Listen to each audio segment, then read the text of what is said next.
Welcome to Fireside Nets with Spen and Pete. It is Monday, October 9th, and it is halftime of the Brooklyn Nets, Los Angeles Lakers preseason game, numero uno for the Nets. I think the Lakers played a few nights ago against the Warriors, but 61-75 at halftime, Pete. A lot to talk about.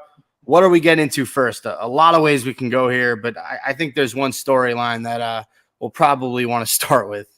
Yeah, Lonnie Walker was amazing, right? I think everyone knows that's the main story.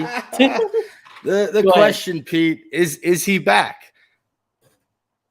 I think so. I think it's so hard because the fan in me is like, yes, we might have a good year. He's back. But then the rational side of me is like, bruh, you got to relax. It's fucking preseason. But it's so hard to not get excited, right? I agree. I'm going to say this. And this was you texted me. You're like, is he back? And my response was he's close, right? The plays that we've seen him make, going to the rack, using his body against guys like LeBron, against guys like Jackson Hayes, and finishing is something that we did not see last season. And the first touch of the game, he took it to the rack and he got a bucket.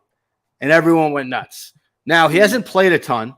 I've noticed that Jacques Vaughn has really tried to put him in there with scorers. So he's played a lot of minutes with Ben Simmons.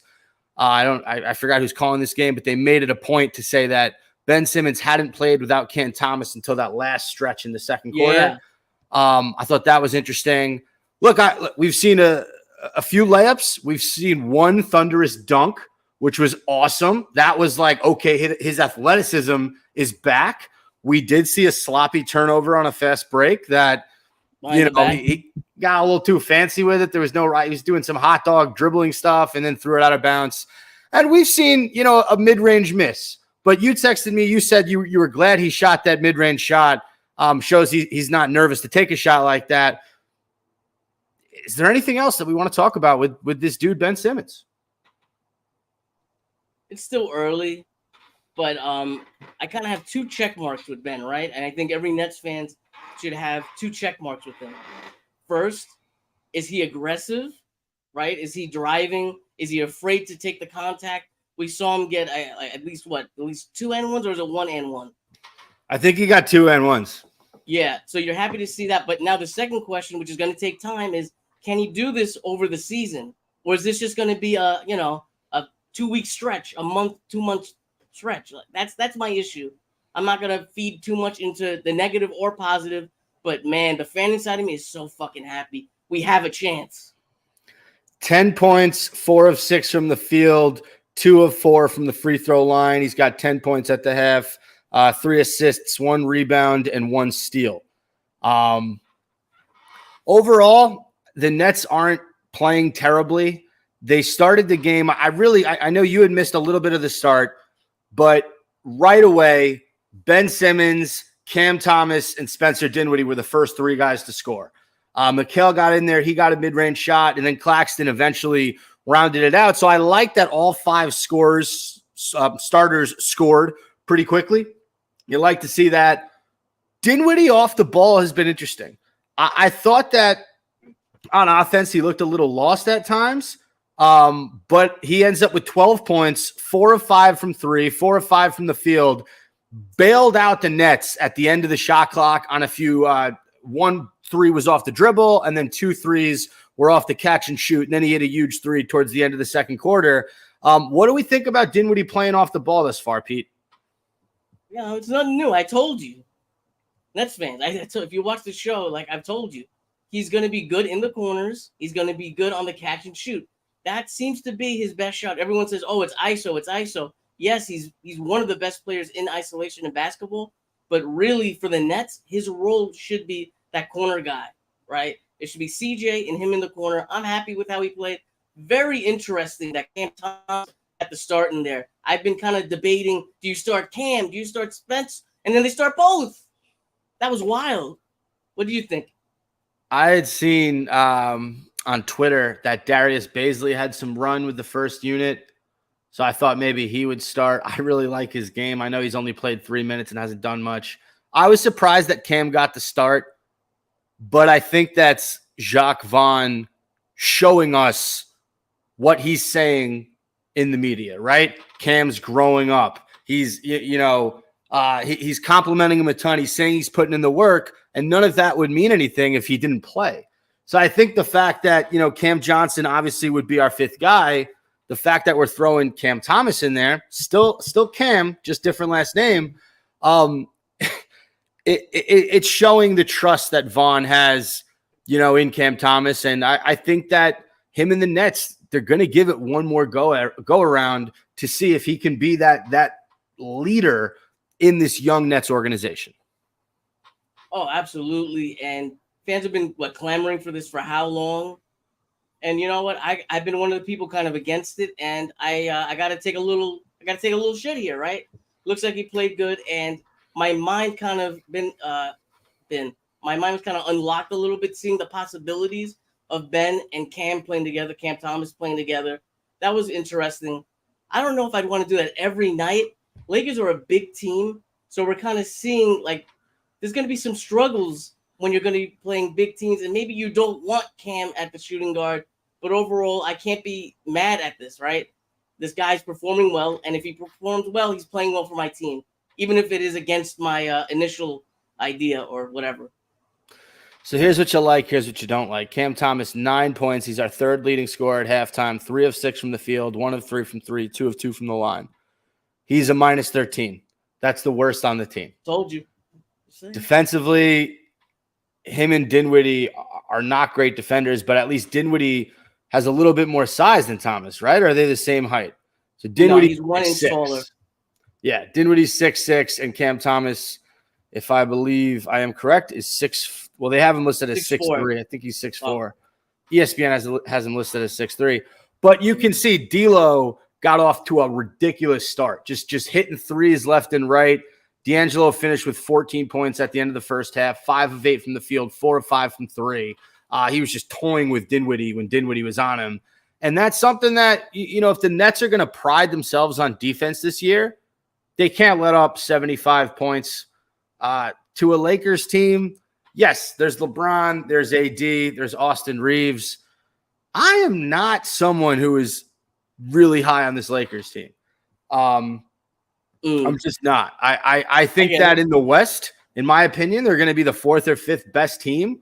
LeBron's up there in age. AD's great. I think AD's the best player on the team, but I just don't like them. To me, they're not scoring 75 points against the Warriors, the Kings, rather, the Grizzlies, these really good defensive teams in the West. So I don't know. That was a little disappointing that second quarter, especially, we kind of just folded and let up. What they put up in the second quarter, Pete? Do you have it in front of you? Let me see what the Lakers put up in the second. 1 second. I do have it in front of me, actually. They put up 41 in the second quarter, 41 to the Nets 26. And that was after the Nets climbed back into the game at the end of the first quarter. So that's not my favorite thing in the world. Lakers are shooting very well from 3. Rui Hachimura is leading the way with 14. The Lakers are 12 of 29 from 3. They're 52% from the field. We're shooting 44%, and the Nets are 7 out of 19 from 3. So that's huge. Lakers have 30 rebounds. The Nets have 17 rebounds. 16 assists for the Lakers, 9 assists for the Nets. That's what we're seeing thus far. Yeah, I will say this. I don't know how much you want to put into this. The Lakers kind of started, I think, a day or two ahead because, remember, they did play the Warriors in Abu Dhabi. So they had a couple more training camp days. They've been a little more, I don't know how, like I said, do you put stock into that? I'm not sure, but they do have a little bit of a head start on the Nets. I also just think from a matchup standpoint, this is the ultimate big versus small, right? Like once Day'Ron Sharpe got hurt and, really hope he gets better soon. He's essential to this team's core. We need him as our backup 5. You saw Dennis Smith Jr. was getting switched on to AD. You saw ridiculously smaller players on the Nets covering Rui Hachimura. This is a tough matchup for us, just from a size standpoint. So, and also if D'Lo is going to cook you in the first quarter, and then in the second quarter you're going to get cooked by size, that's going to be tough to make up.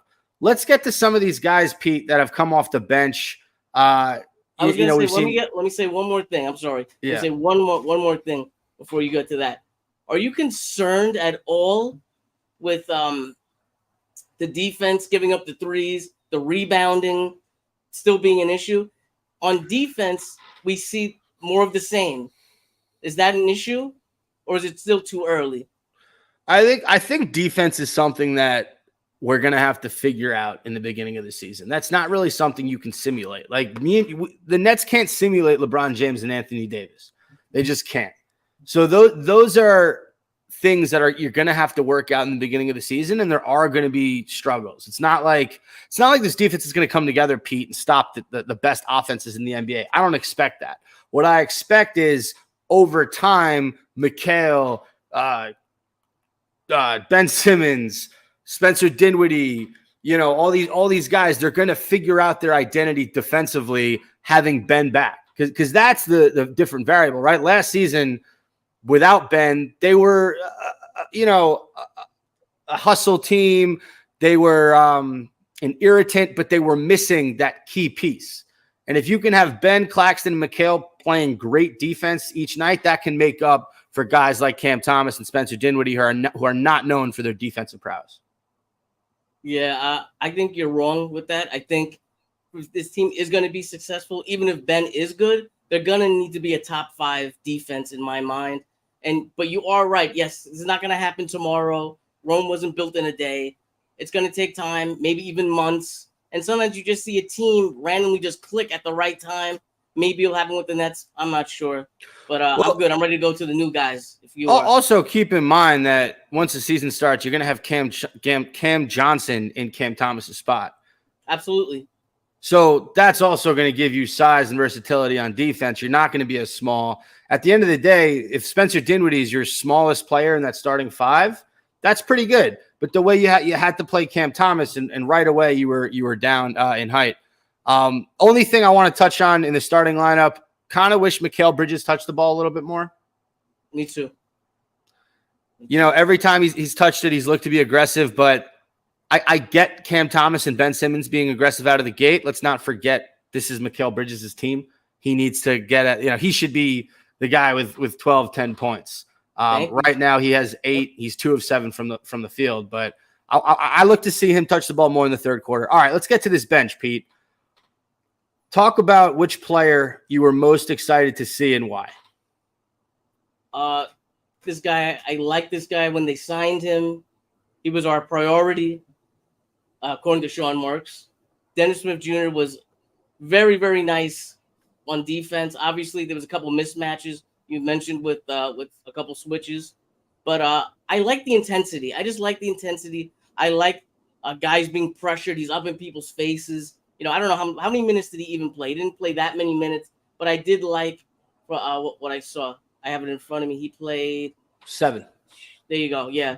He missed 2 shots, -4 on the plus minus. But I just like the intensity because overall I think this team needs it. But yeah, that'd be my pick. Who's your guy?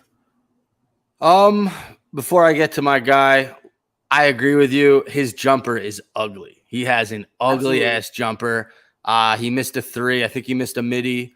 I'd like to see him get better at that. I want a backup point guard who can not only defend but can score a little bit. Here he is, starting the third quarter. Gets a layup to go. All right, Dennis Smith Jr., prove me wrong. My answer, that's your guy. My answer, Pete, by the way, what college did Dennis Smith Jr. go to? NC State. Am I right? Shout out Wolfpack. You are correct. Yeah. Studying college. Harry Giles, the third, coming off the bench for an injured Day'Ron Sharpe, who, by the way, the update is he will not return with a sprained ankle. So you hate to see that. As Cam Thomas, nice little bucket, gets the and 1, can push it to single digits. I like how the Nets came out in this third quarter. Harry Giles comes in, gets fed off a Cam Thomas pass for a wide open layup, right place, right time. That's what good players do. And then right away, the next possession, gets it, has Austin Reeves or someone smaller on him, and gets a mid-range jumper to go. I freaked out. When was the last time we had a big man, Pete, who could consistently hit mid-range jumpers, or at least had the cojones to take one? I can't remember. We'd have to go back a little bit. but I absolutely love as the Lakers turn it over the minutes that Harry Giles III gave once Day'Ron went out. Yeah, it was only 3 minutes, 3-3. But I think, like you said, we haven't had a big man in that kind of role, and it would be very nice to see if he could fill it out. And man, how big of a signing would that be if he could get into that 15-minute role, like actual big man that could stretch the floor a little bit for us?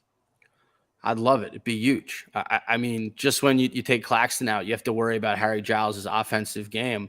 That would be great. I like the signing a lot. Look, I'm one of the Nets fans, and there's many of us who have been clamoring for Marks to sign more big men. And if you take a flyer on a guy like Giles, who's really, cost you nothing, he ends up being a competent backup 5 on your small ball Brooklyn Nets, that'd be excellent. Definitely. Any disappointment so far? Disappointment. And I say small ball because, the backup, the lineup after the starters would be a lot smaller. Disappointments, Dorian Finney-Smith just doesn't look like he belongs on this team. He's a spot-up shooter who can't really shoot it that well. He's been struggling since last season. I know he's known for being a drop-dead accurate 3-and-D guy, but I just haven't seen it. I didn't see it last season. He comes in, he immediately airballs a 3, looked really gross. He's 0 of 3 from the field, 0 of 3 from 3. I was disappointed with him. Royce O'Neal has been giving the Nets some good minutes thus far. 6 points in that first half. He had 2 huge 3-pointers. They seem like big momentum swings. I was of the mindset, Pete, if you had asked me, like, who do I want to bring back, Royce or Dorian Finney-Smith, I kept saying bring Royce back. Royce is a guy who he was here all last season, and whatever he was asked to do, he did it. You want to bring the ball up? Okay, that's Royce. You want someone to cover your center? That's Royce. You need a game-winning tip-in? You need a hustle play at the end of the game? Royce. So he's someone that, I like that he came in. I like that he's aggressive. We need guys that are aggressive, right? Like this team, we don't have a ton of isolation scorers as Cam Thomas gets another bucket. He's having a really nice game. Royce is someone who can give us that sort of unexpected scoring punch that we need from that second unit.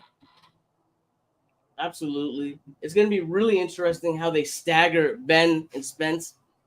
You figure one of them has to be with the second unit, right? At least a little bit. I almost don't want Spence running the offense with the second unit. In all honesty, when you're a basketball player and you have 2 different roles on the same team, I think that's tough. I agree. I almost rather him play all off ball. And look, because it's funny, last season, right? He was averaging 16 and 10. Those weren't his real numbers, but he was getting around 14, 16 points, maybe a little more, maybe a little less. And he was averaging around 10 assists. He was one of the league leaders in assists at the end of the year. His stat line right now is 12 points, 0 rebounds, 0 assists. If that is who we're going to ask him to be, then we kind of have to maintain that for him. So I get a little nervous, like being like, hey, Spence, you're off the ball when you're with Ben. If he's out, you're our primary playmaker. That's asking a guy to do a lot. I didn't think about it that way. You're right. You're absolutely right. But I still think we could, like crunch time lineups. I think that could work. But obviously, that's only going to be what, like 3 minutes a game of true crunch time. I don't think it affects the mindset like you're saying, but I think that was a very good point. I really do.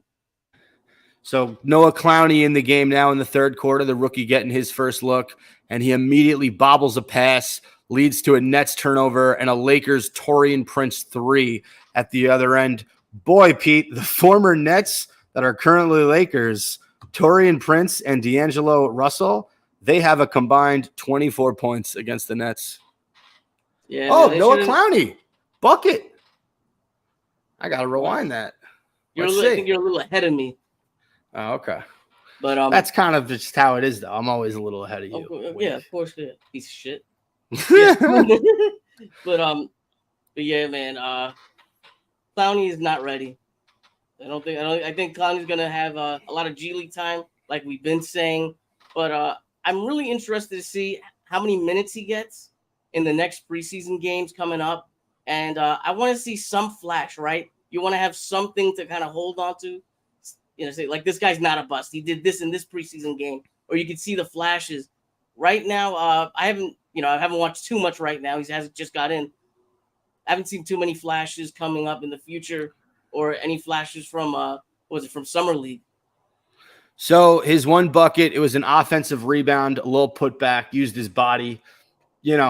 Got to be able to muscle guys in the NBA if you're a big man. That was nice to see. I agree with you. He's a project. He's someone that we're going to look for those flashes in this game. Look, right now he's 1 for 2, right? The bobble, the turnover, that sucked, but you get him back with the offensive rebound and the layup.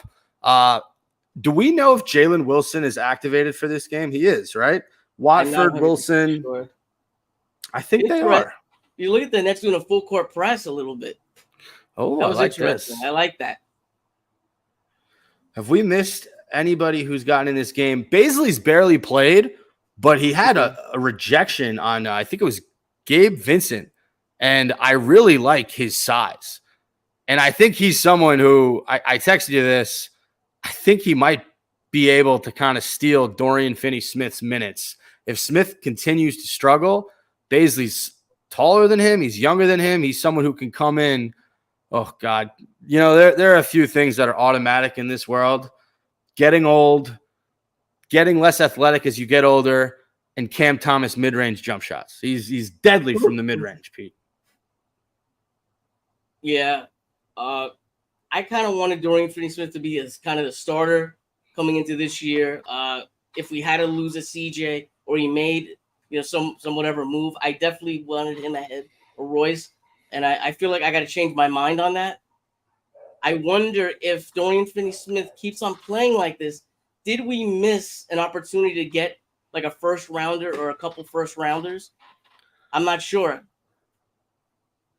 Here's what you hope if you're a Nets fan. You hope that DFS picks it up a little bit in the first half of the year because you want him to get more value as someone we're most likely going to move on from. If you look at our roster, Pete, it just doesn't make sense to not even looking at the contracts and everything. He's someone who, him and Royce, they're both similar players at similar points in their career. They can help out playoff teams.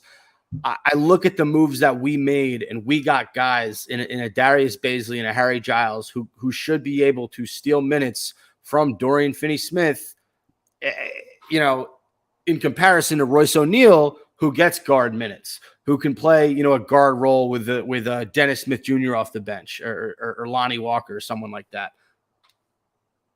Lonnie Walker is someone who we haven't talked about yet. No, what was he, like 0 for 4 in the first half? I think he airballed a really bad shot. Did you see that one? I saw the airball. We had a stretch in that first quarter, and we're going to see this throughout the season.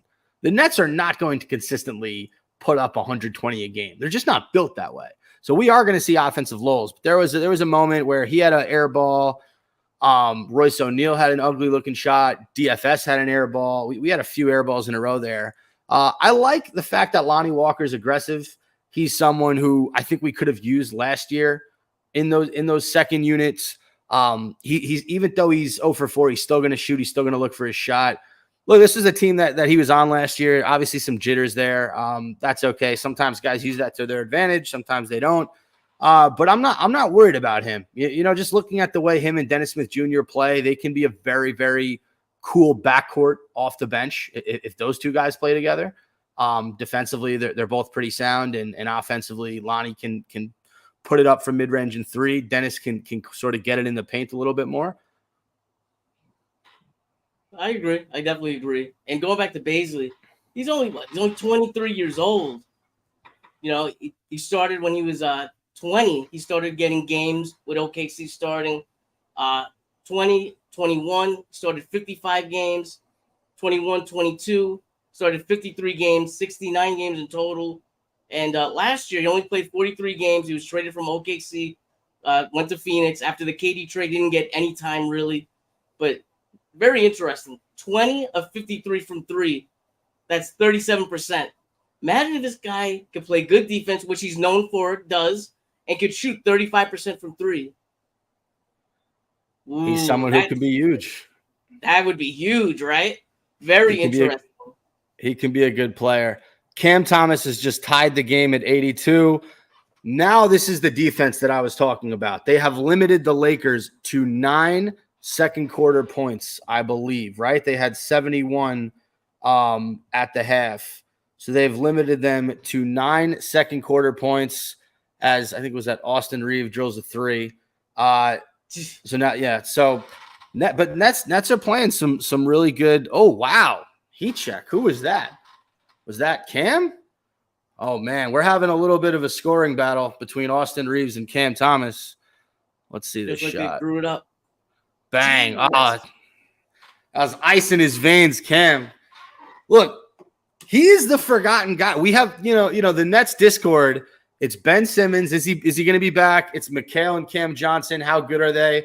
So Reeves and Thomas are basically just doing it out right now. As Reeves hits another one. But we forget how good Cam Thomas can be because he was our best player when we were losing games. As the 4th or 5th scorer, he hits another one. Did you see the 3rd one in a row by Cam? Yeah, I'm watching seeing it. Now I caught up now. Oh, my goodness gracious. This is awesome. Reeves got to go again, right? No, shut the fuck up. You're going to call a foul on that, man? Are you out of your mind? What Reeves drove, he got fouled. Oh, no, who was that? That was Reeves. Yeah, but that was such a – you know what I hate? When guys are – and what happened was Reeves drove. He threw up a wild shot, like, behind his back, and they called a foul. That's not a foul. If you get a shot like that up, that should not be rewarded with free throws. That's not you're not going through contact to get that call. It's ridiculous. Yeah. Reeves is a nice player, though. He's Cam, 17 points, 6 of 7 from the field, 3 of 4 from 3, and he's shutting everybody up. Where do you have the Lakers in the West? Man, I don't even know. I have not looked at the West yet. Well, I still got to look at the rosters and stuff. Let's talk about it for a sec. I mean, you know who basically is on the team. Are they better than Phoenix? I was gonna say no. I was gonna say I would have them maybe at the 4 through 6. They always overperform and they always find a way to make a move. Like last year, it looked like they weren't gonna make the playoffs. Then all of a sudden, they just redo the whole roster somehow, and they wind up making a little run. But still, it's like stuff like that. You just one of these teams that you just can't count out. They're like fucking annoying. Trendon Watford getting his first minutes as a Brooklyn Net. Nice take. Ooh, that was pretty. Trendon Watford with a little 4-foot push shot. Pete, I'm liking the guys Marks has brought in. I'm not going to lie to you. That was a tough shot. Too excited there, Spen. Torian Prince. No, look, there's an energy that was here when Mikal and them got here as Watford. No, it was an offensive foul. There was an energy that got here with Mikal and Cam and Dorian Finney-Smith and Spence. But we still had a lot of those old role players in Yuta Watanabe and Patty Mills and Seth Curry that didn't quite fit with this group. So what Marks did, all right, you guys want to sign elsewhere? You want me to trade? Whatever the case is, you don't make sense on this team. Sorry, Patty, we don't need your veteran leadership anymore. We're going to bring in hungry guys looking to prove themselves in the NBA. That's Dennis Smith Jr. That's Darius Bazley. That's Trendon Watford. That's Lonnie Walker. It makes sense, and you're seeing it in this game. These are all guys without egos. These are all guys that just want to make a career, a significantly long career in the NBA, and this is the perfect scenario for them to do it. Who was that? As Clowney gets called for an offensive foul, so that's 2 bad plays for Noah Clowney. The turnover initially and then getting called for an offensive foul as the Lakers are up 7 points with about 4 minutes left in the third. Pete, what else are you seeing in this game? Anything we're missing? I think you nailed it. Is there anyone that's been quiet? I'm going to look at the box score now. I want to see if there's anyone that I'm missing that's been kind of quiet, that hasn't really done anything. But they took the starters out. Bridges only had 15 minutes. Plax had 15 minutes. He was 3 of 3, 7 points. We're going to see the benches now, right? First preseason game, you don't get to see the starters more than 15, 20 minutes. I think we covered a lot of people. Marnie Brooks only had a minute 17. Jalen Wilson, he's in there now. Yeah, they both just checked in. Brooks and Wilson are getting their first minutes of the game. Let's look at that. That's something I want to see. I'm going to scout them in real time for you. Hell yeah. Ooh. Oh, you got to finish that, Mr. Wilson. He got fouled. All right. Jalen Wilson to the bucket on the break. Missed the bunny, but got hit. For some reason, now you're ahead of me again because he just got fouled right about now. Bro, I'm like a wizard with the DVR. You ever see the show Loki, the Marvel show? It's all about time. Don't tell me about it. I haven't seen it yet. I have to wait to watch it with my girlfriend. So it's insane. It's so good. Shut up. This is the Nets podcast, but I support all Marvel superheroes. No DC. I agree. We're cool with that. DC is for babies and my dad. My dad always like, is your dad a baby? You gotta see the new you gotta see the new Batman Superman. He's not. He can be a baby sometimes. Okay. You gotta go see the Flash. Shut up, Dad. I don't like DC, man. 3:19 left, at least for me. Yep, we're on the same page right now. Don't worry. Yeah, 99-94 Lakers. Game's moving extremely slow right now. Do you like Gabe Vincent on this Lakers team? I feel like he was a Miami Heat player. I almost don't like him elsewhere. I agree. I feel like he's like a guy that some guys just come to Miami and they're just it. Like they just fit in perfectly. And then they sign somewhere else when they become a free agent, maybe make a little bit more money. And then it just doesn't work. It's very interesting. I can agree with that. I don't know. I just feel like he fit on Miami so well. And it's just going to be – I feel like playing with LeBron and playing with Jimmy Butler are two different things. Both guys are crazy competitors that want to win, but they want to do so differently. I don't know. We've also seen LeBron a lot of times when he struggles, guys around him are the scapegoats. Last year it was Westbrook. The Lakers get off to a rugged start. People might be pointing the fingers at Gabe Vincent. I don't know. If D'Lo could withstand last year, they're not going to point the fingers at D'Angelo Russell because he faded in the playoffs. I know, but he faded in the playoffs and he still got paid this offseason. Because they had to keep him. It was like a cap thing. You're going to lose an asset for free. He had his bird rights. So it's something like that. I know a lot of Lakers fans were really like, don't sign him, blah, blah, he sucks. But then they loved him when he came. They have like a love-hate relationship with D'Lo. It's very strange. Looking on the other side, Hachimura, such a good player. 19 points, 8 of 14 from the field. He should have been a net. He's a guy that I wish we went after at the trade deadline. He's just a good player. What did the Lakers give up for him? Like 2 second-round picks or some shit? We couldn't do that? Yeah, they gave up nothing for him. He's got 19. He leads the way. He leads everybody, I think, outside of Cam Thomas, who has 26 points right now. My goodness. Christian Wood struggling as a Laker. 2 points in 15 minutes, 1 of 5 from the field. Interesting. Do you think the Nets should have gotten Christian Wood? I was a very big person on the Nets trying to get him, but I don't know. He plays well. Numbers look good, but then they say the attitude is so bad that a young big man shooting 35 plus from three is not going to be getting a contract. I don't get it. Yeah, there's something off there. I wanted Christian Wood. I thought we could have used him. But at the same time, I don't think he's a tough big man. Like, I don't think guys go up against him and they fear him in terms of like getting your shot blocked, bodying you. So from that angle, I wouldn't have loved it. But at the same time, I wanted a stretch big man. So I was willing to sacrifice being a bang bro to be more of a stretch big. And listen, Harry Giles right now, I know he's only played like 4 or 5 minutes. If Day'Ron is hurt, what do you have to lose to try this guy as your backup 5? Absolutely. Especially if Day'Ron is out, it's going to be like all hands on deck. Because you get a chance, you get a couple minutes, and we'll see what fits. That has to be the game plan, right? Harry Giles is 6'11". He's 25 years old. He was a monster coming out of high school. He was supposed to be the next best thing. Obviously, things didn't work out. Got hurt. Gets drafted by the Kings. Plays with Sacramento for a few years. But he's kind of been forgotten in the NBA the last few years, I think. But he is someone who the Nets can desperately. If he's consistently hitting that mid-range shot, it's just going to change the way the second unit runs so well. Oh, absolutely. I think he was supposed to be like a top 3 pick. Like in high school, he was picked like maybe the best player coming out of high school. And looking over his stats, the last time he was in the NBA, 2021, played 38 games with Portland. I believe, I know the Clippers signed him, I think, last year to like a roster, training camp roster type deal. He gets hurt in the first preseason game, and I think he played for their G League team towards the end of the year. I might be wrong about that, but I think that was his last NBA action. His 3-point numbers are kind of funny. He was 0 of 6 from 3 his rookie year, 0 of 2 his second year.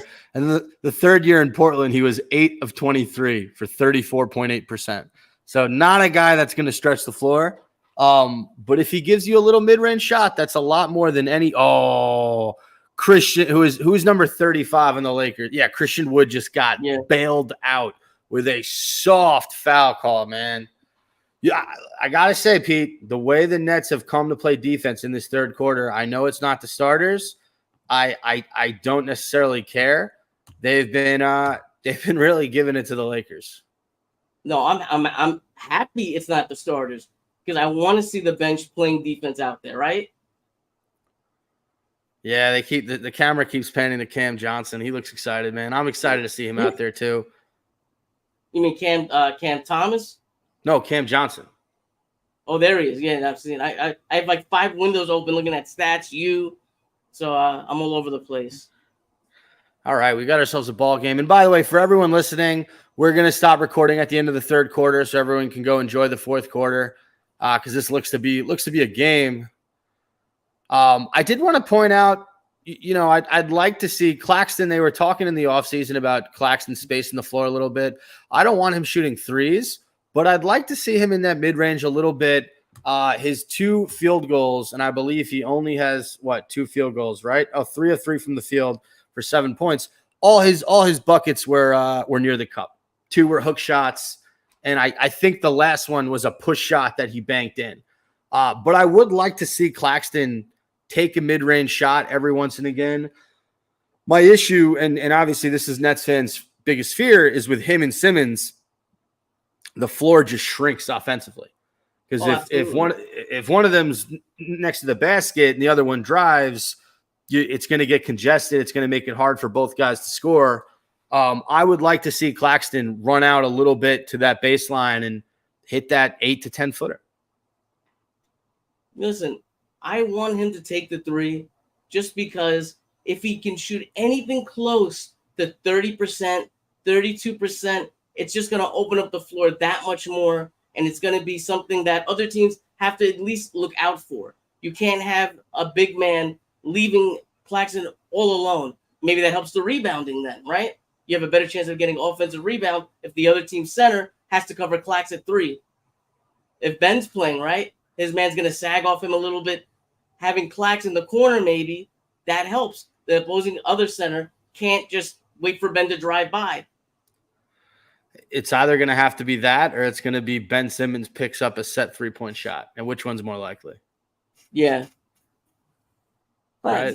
I don't got to say it. I'd listen. If it happens, I'd love it. If both things happen, I'd love it. The Nets are challenging, I think it was called a defensive foul on the floor. Noah Clowney looked to be set, so the Nets challenged, but I think what the refs are going to say is he was moving his feet, so the challenge is unsuccessful. Well, the refs are wrong. The Nets are always right. You like what the kid's doing in terms of putting his body in there, going up against a proven offensive player like Christian Wood, not backing down. I don't know. The Nets struck gold on Nick Claxton. They did pretty well with Jared Allen. It's hard for me to think that they're going to strike out with Noah Clowney. Even though you and I have not seen things that we love from this kid, I find it difficult for them to strike out because they seem to draft big men pretty darn well. You're right. If there's one thing that Marks does do well, it is the drafting. And I don't want to say he rarely misses. He's had some miss. Isaiah Whitehead, you could say was a miss, right? But that wasn't a big man. Yeah, I guess you're right. I'm just saying in drafting in general, I like what Marks has done. But I'm trying to think for big man. I was gonna say Chris McCullough, but Chris McCullough was already here. I'm trying to think. Was there a bust for big men that they drafted? I feel like there was one, but I can't think of it. Oh yeah, there was Reggie Evans. No, what? Not Reggie Evans. Reggie Perry. Was he? Yeah, he was a second rounder. He was a second round pick. Or something he was like bad. That. He was not a good player. Noah Clowney, offensive board. All right. Nets are down 103-96 with 1:44 left in the third. Oh, man. Bad offensive possession. Turnover. I think it was Brooks. Just out of sync. All right. It happens. Nets are basically playing like 7-12 right now in terms of their depth. Oh, absolutely. Who's the best player on the court right now? Let's take a look. So it's Jalen Wilson, Darius Bazley, Brooks, Noah Clowney, and Trendon Watford. Who would you say is the best player on the floor? Bazley, right? Yeah, I would say Bazley or Watford. Probably Bazley.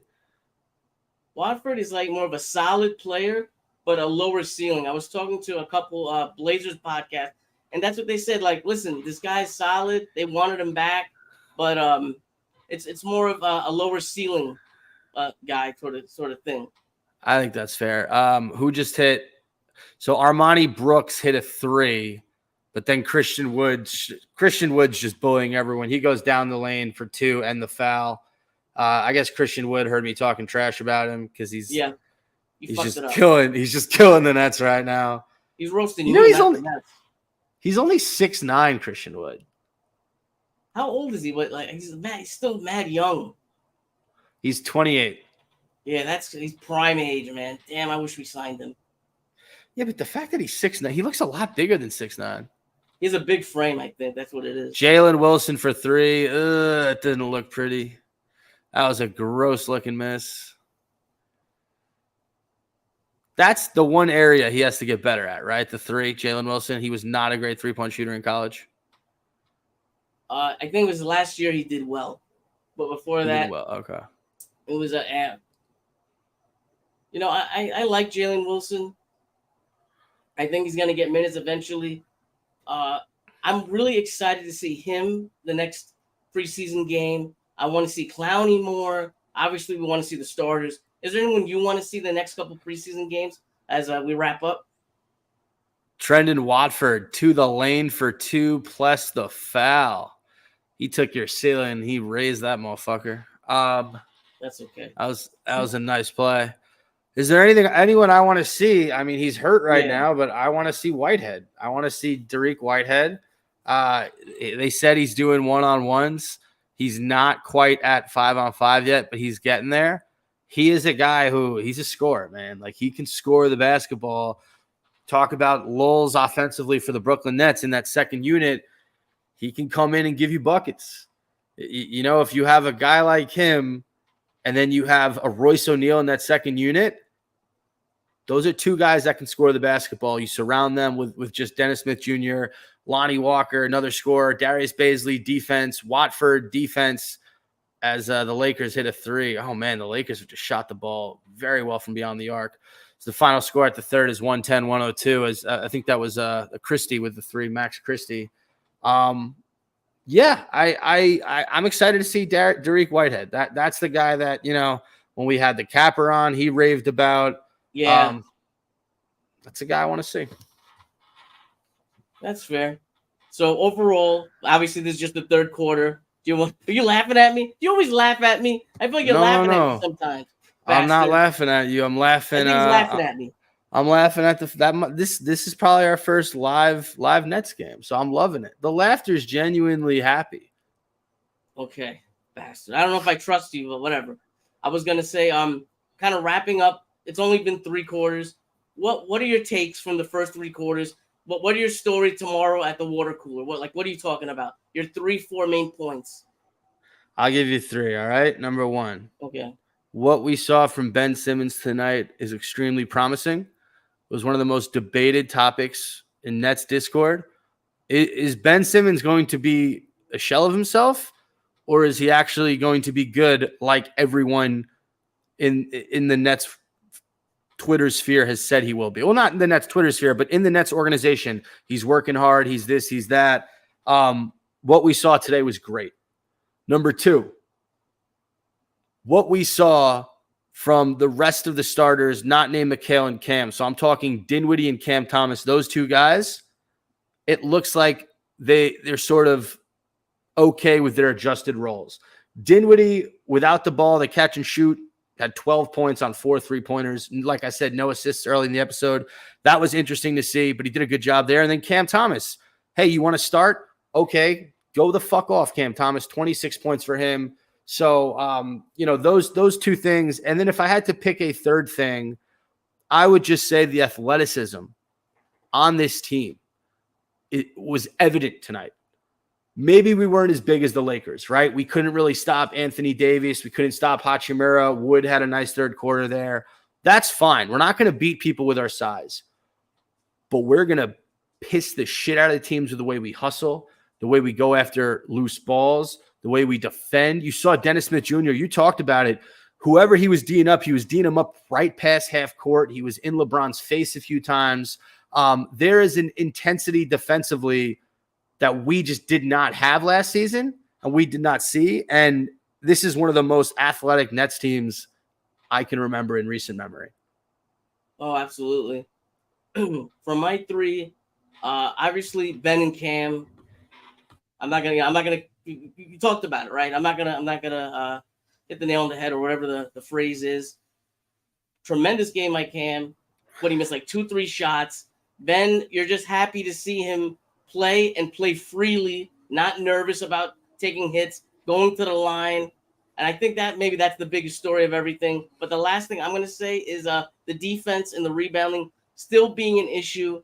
I want to see next game to see if there's any improvement. If Cam Johnson comes back and this continues, that's going to be an issue for me. Can you pick one highlight of this game if you had to take this with you tomorrow to show everybody? The Ben dunk, right?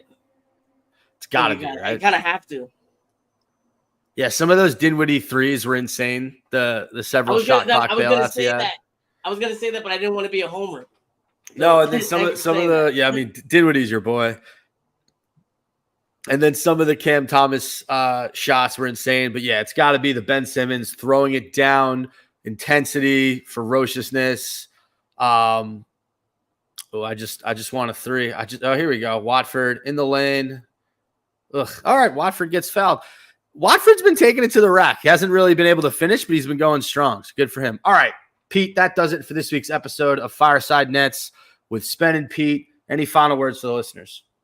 Yep. I'm going to have an episode of Net Fans You Know, my podcast, coming out on Wednesday. And funny enough, I debated, and it was a very good debate. I'm very excited to throw this out. A debate of Spence versus Cam, going deep into the basketball nerd analytic type shit, talking strategy, talking coaching, whatever. And I was a guest on For the Love of the Game. It's a basketball podcast by his name is Eric Andre, and I just talked about the Nets. Check out my Twitter. All the links will be there at NetFans You Know. Check out the YouTube at NetFans You Know. Check out Fireside's YouTube, and that's it, man. I want to do that quick. Let's go Nets. All right. Thanks, everyone, for listening, and let's hopefully win this game.